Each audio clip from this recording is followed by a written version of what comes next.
السلام علیکم، کیسے ہے دوست؟ خیریت؟ چلیے اس ویڈیو کو دیکھیں گے کیسا لگتا ہے۔ اگر اچھا لگے تو کمنٹ لائک کیجیے گا۔ آئیے اس ویڈیو کو دیکھیں گے، بہت اچھی ویڈیو ہے۔ ٹھیک،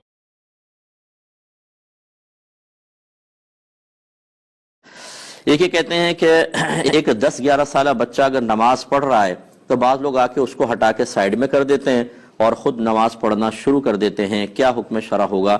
کیا بچے کی نماز رہے گی یا ٹوٹ جائے گی؟ لیکن پہلی بات تو یہ کہ اگر بچے کے 3 قدم انہوں نے چلوا دیے، ہٹایا بچے نے 1 2 3 قدم، تو بچے کی نماز ٹوٹ گئی، اسے دوبارہ نماز یعنی نیت دوبارہ باندھنی ہوگی۔ یہ تو ٹوٹنے کا مسئلہ ہو گیا۔ اب ذرا جو جتنے ہمارے بزرگان دین سن رہے ہیں وہ ذرا سماعت فرمائیں۔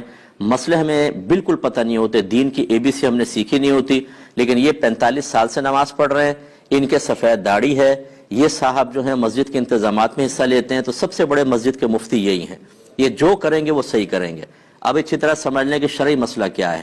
یہ یاد رکھیں کہ جو نیت کا اہل ہو، جس کو شریعت نے جس کی نیت کو ویلڈ مانا ہے، وہ مسلمانوں میں 7 سال کا بچہ ہوتا ہے، یعنی جب وہ 8ویں سال میں لگ جائے تو وہ باقاعدہ نیت کا اہل کہلاتا ہے۔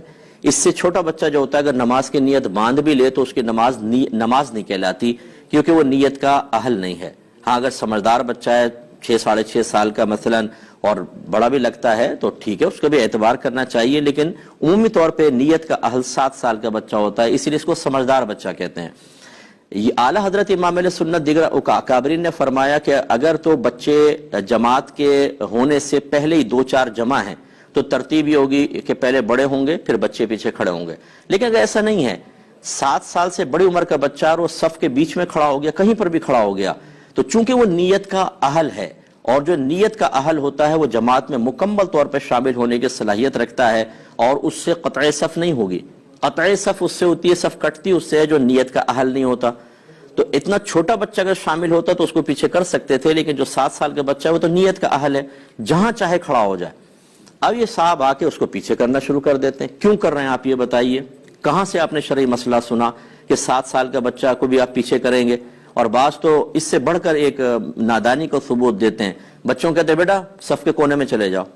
کیوں چلے جائیں؟ اگر وہ صف پہ کھڑے ہونے کے قابل نہیں ہے تو کونے میں بھی صف ہے، وہاں کیوں بھیج رہے ہیں آپ؟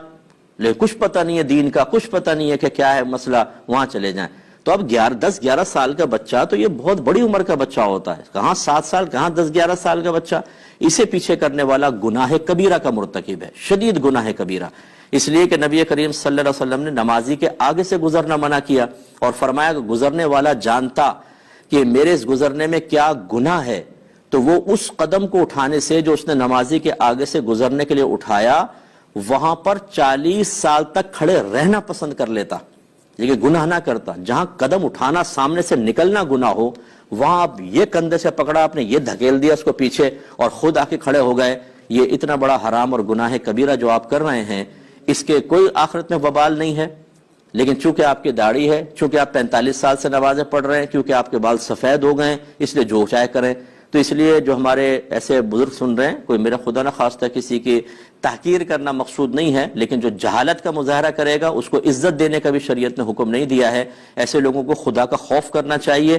اور بچے ویسے ہی ہمارے مسجدوں میں نہیں آتے، یہ اس قسم کے لوگ جو ڈانٹ ڈپٹ کے ادھر جاؤ، کونے میں جاؤ، کیوں بیچ میں کھڑے ہوئے، پیچھے دھکا دے رہے ہیں، بچے مایوس ہو کے چلے جاتے ہیں۔ اس سے بہتر ہے کہ آپ مسجد میں نہ آئیں، کیونکہ آپ کو پتہ ہی نہیں کہ کیا کرنا ہے کیا نہیں کرنا، آپ الٹا گناہ گار ہوں گے۔ آخری وقت اپنا وہاں پہ اپنے گھر پہ اللہ اللہ کریں، یہ زیادہ بہتر ہے آپ کے لیے، چہ جائے کہ آپ بغیر علم کے مسجد میں آ کے فتنہ فساد کریں۔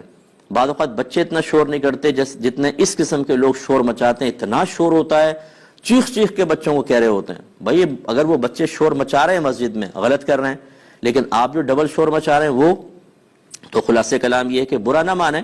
ہمارے الفاظ بعض اوقات آپ کو سخت محسوس ہوں گے، لیکن اگر نبی کریم صلی اللہ علیہ وسلم ایسی چیز ملاحظہ فرماتے تو آپ اسی طرح جلال میں تشریف لاتے ہیں۔ اصل میں ہم نے تو پڑھی نہیں حدیثیں، سرکار کی رحمت کے واقعات تو پڑھے ہیں، ذرا جلال کی بھی پڑھ لیں کہ نافرمانی رب پہ سرکار صلی اللہ علیہ وسلم کس طرح جلال میں تشریف لاتے تھے۔